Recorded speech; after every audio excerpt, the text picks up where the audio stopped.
friends, it's your teen and tween librarian Rebecca, and we're back for another episode of Bedtime Stories. Last week, we and Axel got to witness his uncle discovering the strange parchment that fell out of the book he just purchased. And I got to emotionally identify with the character in the first time in my life, very 100% absolutely, when Axel chose to eat his uncle's dinner alongside his own. I felt like a real kinship with him in that moment. So anyway, we're going to examine chapter 3 tonight to see if they can figure out what is being said on that strange parchment. But first, I wanted to give you another little fact about Jules Verne. He was born in Nantes, France, it was a port city on the River Loire. I'm sorry, I don't speak French, so hopefully these pronunciations aren't too butchered. And so he grew up around ships, like sailing ships and everything were constantly in his view. And it led to a love of sailing in his adult life. He had several sailboats that he would take around, literally around Europe. He couldn't go through. And he had always had a love of sailing, which I think is kind of cool. And it clearly informs his writing style, which was all about adventure and travel. So I thought that was kind of cool. He was a bit of a sailor himself, even if it was just an armchair sailor. All right, well, let's get into chapter 3, where we do a little bit of cryptography and figure out what exactly that strange parchment is trying to say. Enjoy.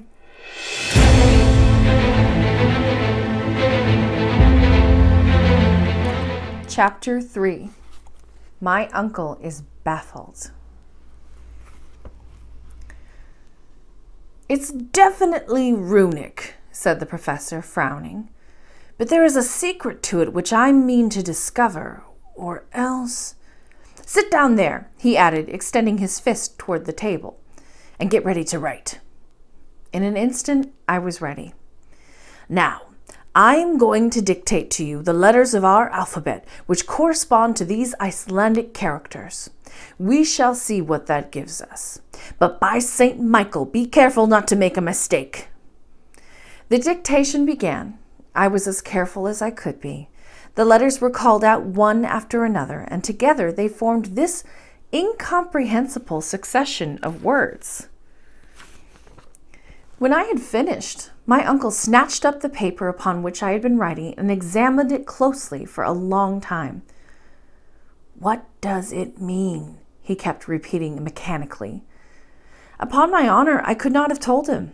In any case, he was not asking me, and he went on talking to himself. It's what they call a cryptogram, he said, in which the sense is concealed by a deliberate jumbling of the letters, which could make an intelligible sentence if they were correctly rearranged. To think that I may have here the clue to some great discovery. For my part, I thought there was absolutely nothing there, but I prudently kept my opinion to myself. Then the professor took the book and the parchment and compared them. They aren't in the same handwriting, he said.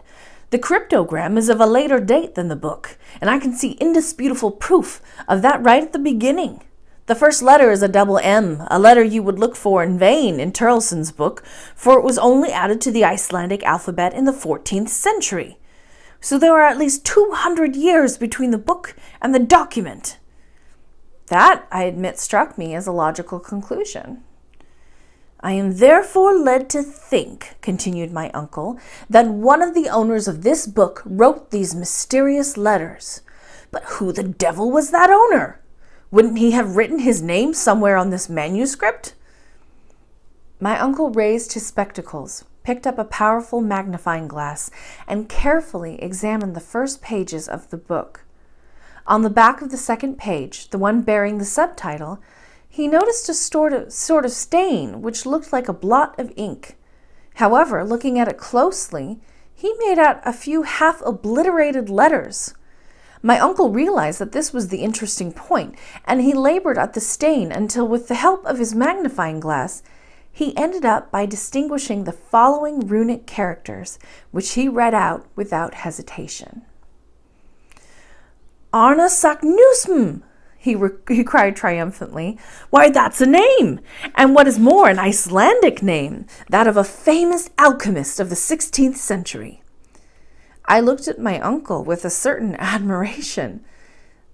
Those alchemists, he went on, Avicenna, Bacon, Lully, Paracelsus, were the real scientists. Indeed, the only scientists of their time. They made the most astonishing discoveries.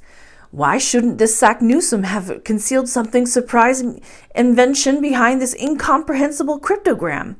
That must be it. This is it. The professor's imagination took fire at this idea. No doubt, I ventured to reply. But what interest could this scientist have in hiding a wonderful discovery in this way? What indeed? How should I know? Didn't Galileo do the same thing about Saturn? Anyway, we shall see. I'm going to discover the secret of this document, and I shall neither eat nor sleep until I have guessed it. Oh, I thought to myself. Nor will you, Axel, he added. Good Lord, I thought, it is a good thing I ate 2 dinners today. First of all, said my uncle, we must find the key to this cipher. That ought not to be difficult. At these words, I looked up quickly. My uncle went on talking to himself. Nothing could be easier. In this document, there are 132 letters, namely 79 consonants and 53 vowels. This is roughly the proportion found in southern languages, while northern idioms are infinitely richer in consonants. Consequently, this is written in a southern language. These conclusions struck me as very reasonable. But what language is it? Here I waited for a display of learning, but instead my uncle showed himself to be a master of analysis. This Saknussemm, he went on, was an educated man, so when he was not writing in his mother tongue, he would naturally write in the language commonly used by educated men in the 16th century, namely Latin. If I am wrong, I can go on to try Spanish, French, Italian, Greek, and Hebrew. But the savants of the 16th century generally wrote in Latin, so I am entitled to say a priori that this is Latin. I sat up with a jolt. My memories of Latin rose in revolt at the idea that this string of barbarous words could belong to the sweet language of Virgil. Yes, this is Latin, my uncle continued, but Latin in a scrambled form. Well, I thought to myself, if you can unscramble it, my dear uncle, you are a clever man. Let us have a good look at it, he said, picking up the sheet of paper on which I had written. Here is a series of 132 letters in apparent disorder. There are some words consisting of consonants only, like the first, mm.rnlls. Others, on the other hand, in which vowels predominate, such as the fifth, unteIef, or the last but one, oseibo. Now, this arrangement is obviously not deliberate. It has occurred mathematically in obedience to the unknown law which has governed the order of these letters. It seems to me quite certain that the original sentence was written in a regular manner, and afterwards distorted in accordance to a law which we have yet to discover. Whoever possessed the key to this cipher would be able to read it fluently. But what is that key? Axel, have you got it? To this question I made no reply, for a very good reason. My eyes had fallen on a charming picture hanging on the wall, the portrait of Graven. My uncle's ward was at Altona at the time, staying with one of her female relations, and her absence made me very sad. For, as I can now confess, the pretty Virlandaise and the professor's nephew loved each other with all the patience and tranquility of the German character. We had become engaged, unknown to my uncle, who was too deeply absorbed in his geology to understand such feelings as ours. Graven was a lovely, blue-eyed blonde who was rather solemn and serious-minded, but loved me none the less for that.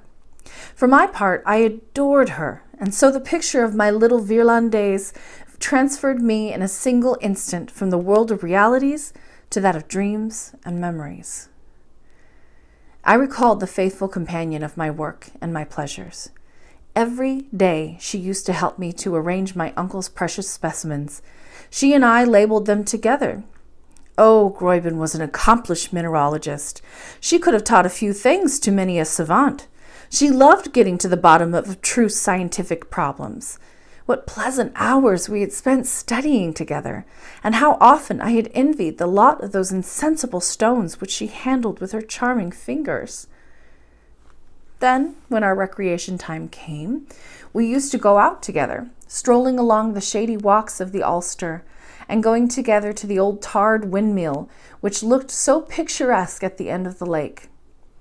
On the way, we would chat together, hand in hand, and I would tell her stories which made her laugh.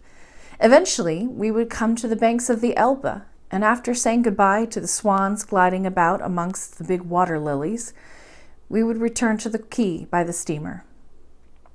That's where I had to go in my dream when my uncle, thumping the table with his fist, brought me abruptly back to earth. "Look here," he said. "The first idea which would occur to anybody wanting to mix up the letters in a sentence would be to write the words vertically instead of horizontally." It wouldn't have occurred to me, I thought. Now let's see how that works. Axel, write down any sentence that comes into your head on this scrap of paper, only instead of arranging the letters in the usual way, one after another, put them in vertical columns, so as to get 5 or 6. I understood what he wanted and immediately wrote the following lines of letters.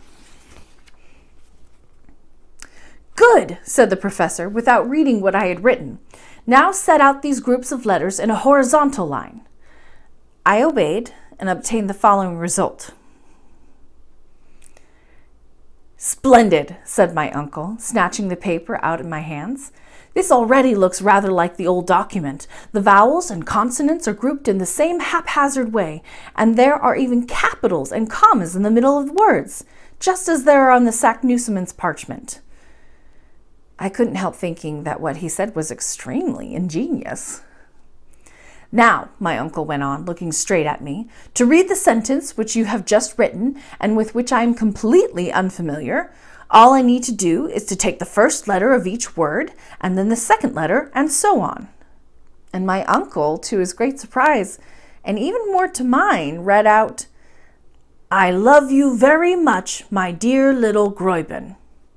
"What's this?" said the professor. Yes, without knowing what I was doing, silly, lovesick young man that I was, I had written down that compromising sentence. "Ah, so you are in love with Graven?" said my uncle in a suitable voice for a guardian.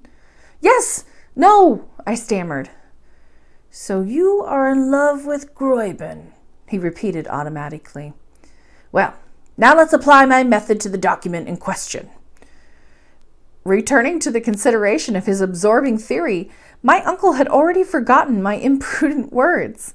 I say imprudent because the savant's learned head was incapable of understanding matters of the heart. But luckily, the important matter of the document carried the day. As he got ready to carry out his crucial experiment, Professor Lidenbrock's eyes darted flashes of light through his spectacles. His fingers trembled as he picked up the old parchment. He was deeply moved. At last he gave a loud cough, and in a solemn voice, reading out in succession of the first letter of each word, then the second, and so on, he dictated the following series to me. I must admit that when I came to the end, I felt very excited. These letters, called out one after another, had conveyed no meaning to my mind, but I expected the professor to pronounce a magnificent Latin sentence. To my astonishment, a violent blow from his fist made the table rock on its legs. The ink spurted into the air, and the pen flew out of my hand. "That can't be it!" exclaimed my uncle. "It doesn't make sense!" Then, flying across the study like a cannonball and descending the stairs like an avalanche, he rushed out into the Königstrasse and disappeared as fast as his legs could carry him. And that's the end of chapter 3. Thank you for joining us for another episode of Bedtime Stories. Make sure you never miss an episode by subscribing to the library's YouTube channel.